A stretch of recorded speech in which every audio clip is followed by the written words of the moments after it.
কেমন ছিল তাদের আদব। একজনকে জিজ্ঞেস করছে আপনি বড় না রাসূলে পাক বড়?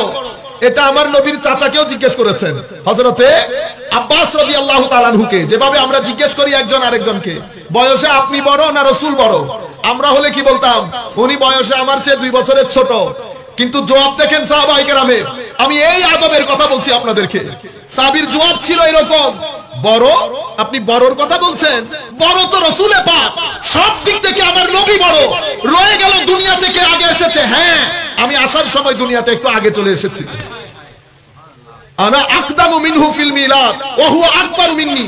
আনা আকদামু মিনহু ফিল মিলাদ ওয়া হুয়া আকবারু মিন্নি। বড় যদি চিন্তা করো, বড় রাসূলে পাক, কিন্তু দুনিয়াতে আসার সময় আমি একটু আগে চলে এসেছি।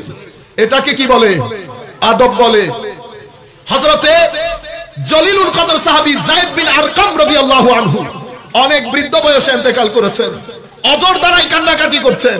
সাহাবী জিজ্ঞেস করছে, হুজুর আপনারা যদি কান্নাকাটি করেন, আপনারা তো সৌভাগ্যবান, আমার নবীর সাথে সব সময় থাকার সুযোগ হয়েছে। যায়েদ বলতেছে, ছিলাম ঠিক, কিন্তু আমার নবীর মজলিসে যখন আমরা বসতাম